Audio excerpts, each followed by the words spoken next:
नमस्कार साथियों, मेरा नाम है ललित शर्मा और स्वागत है आपका हमारे इस YouTube चैनल पर। साथियों, आज जो वीडियो बन रहा है ये CHA और संविदा कर्मियों के परमानेंट होने के संबंध में है। साथियों, सबसे पहले हम बात करेंगे जो परीक्षा से होने वाली भर्ती है उनके फायदे और नुकसान के बारे में। उसके बाद हम बात करेंगे बोनस अंक से होने वाली भर्ती के फायदे और नुकसान के बारे में।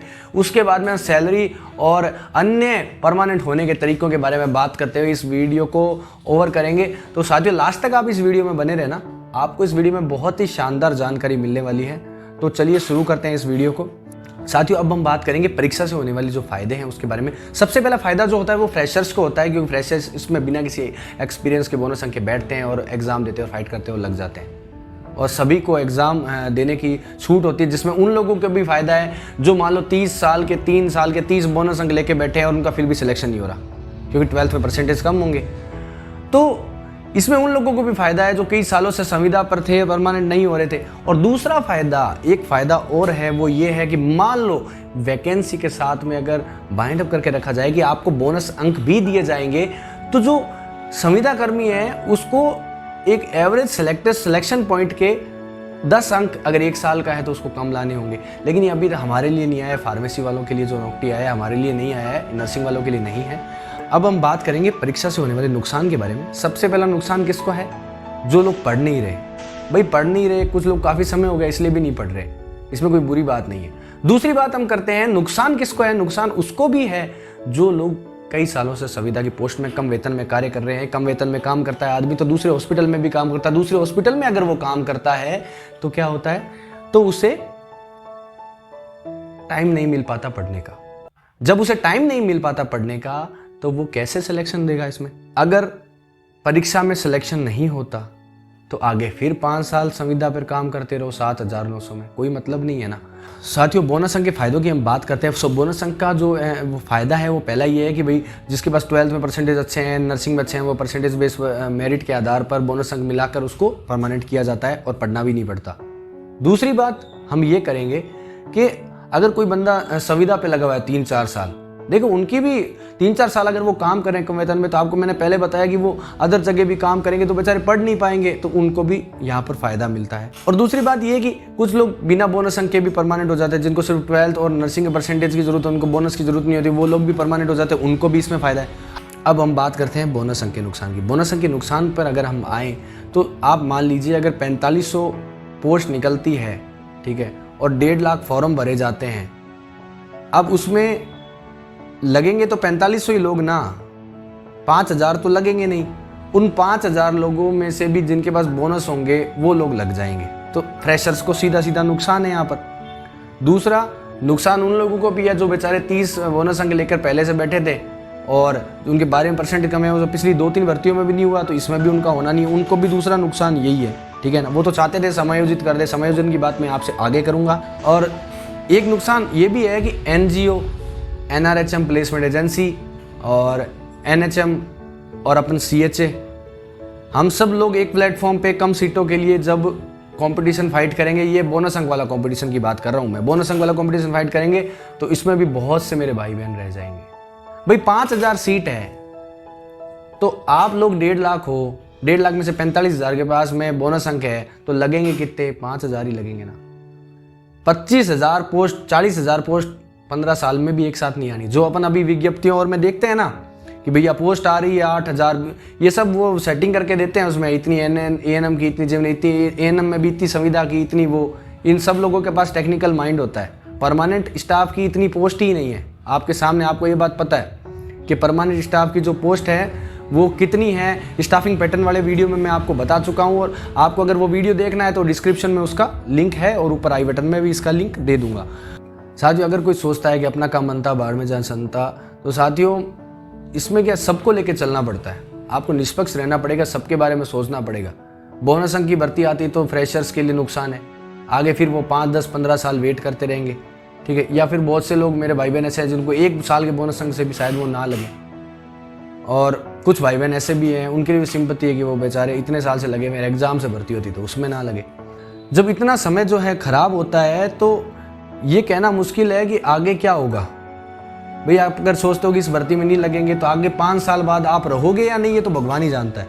साथियों अब जल्दी से हम ये देख लेते हैं अभी तक हमने क्या इस वीडियो में देखा है, और आगे तो मैं आपको बता ही चुका हूँ, आगे और भी सैलरी वगैरह के मुद्दों पर अपन बात करेंगे। तो अभी तक हमने देखा बोनस अंक के फायदे हैं, वो नुकसान है, और परीक्षा के फायदे और नुकसान की हमने बात की।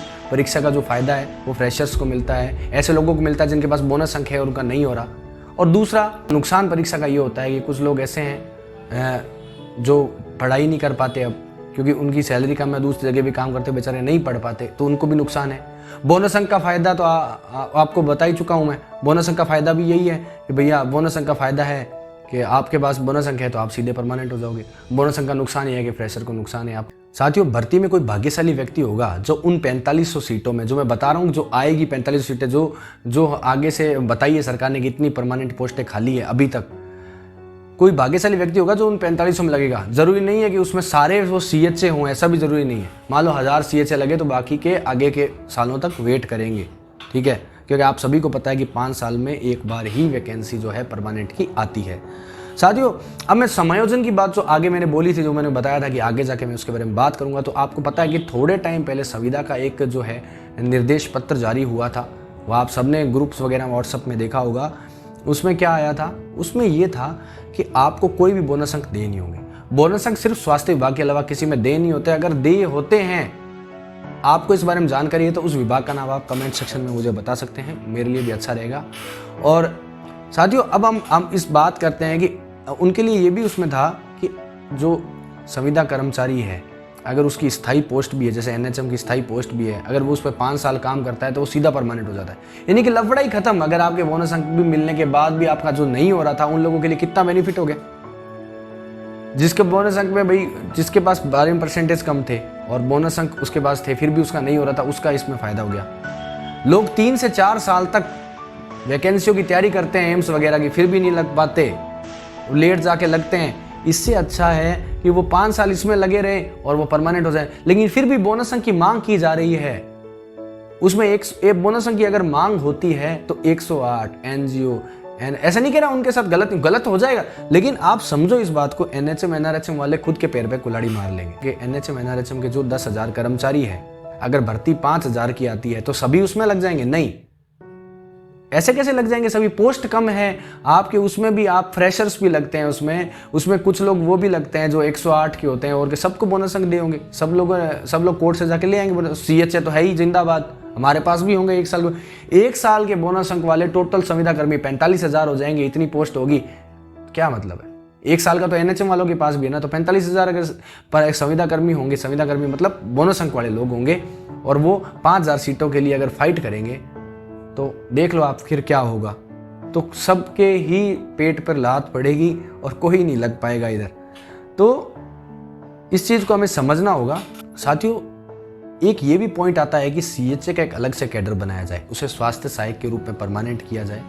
स्वास्थ्य सहायक की जो पोस्ट निकले उसमें पहली प्राथमिकता CHA को दिया जाए। ये कैडर का प्लेटफॉर्म है, एक नया कैडर बनाए स्वास्थ्य सहायक का, उसमें एक पाइपलाइन डालकर CHA को उसमें से परमानेंट किया जाए। एक तो ये है, क्योंकि स्टाफ नर्स की इतनी पोस्टें खाली नहीं है।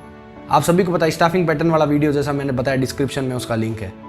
तो स्टाफिंग पैटर्न की वजह से इतनी पोस्टें इन फ्यूचर हो जाए, मान लो थोड़ी बहुत इंक्रीज भी हो गई, मान लो अगर 5,000 इंक्रीज भी हो जाती है पोस्ट, तो भी संविदा कर्मी NHM की अभी और वैकेंसी आने वाली है। अदर संविदा कर्मी थोड़े टाइम में शायद और भी कोई 108 वाले वो फिर से अगर इसके अंदर बोनस अंक की मांग करते हैं तो फिर से वही जगह हम खड़े होंगे जहाँ पर हम आज खड़े हैं। साथियों फिर से बहुत से मेरे भाई बहन रह जाएंगे ऐसे में।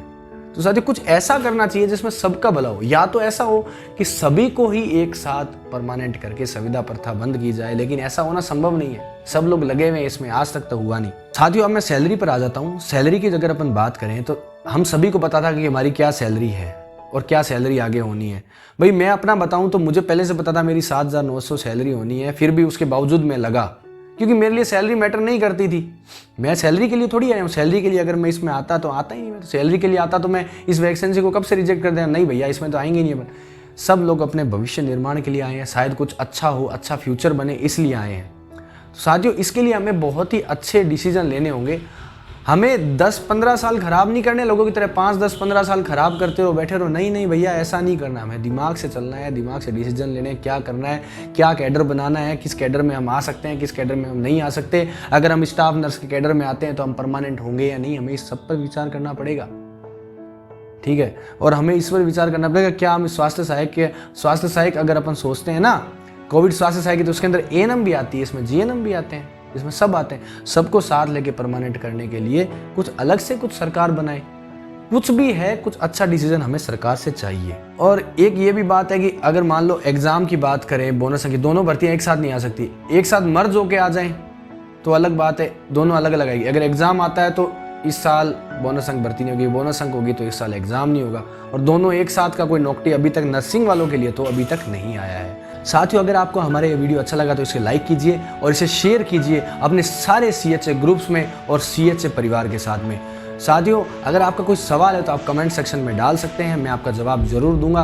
और नेक्स्ट वीडियो जो हमारा आने वाला है वो एक्सटेंशन बेस होगा।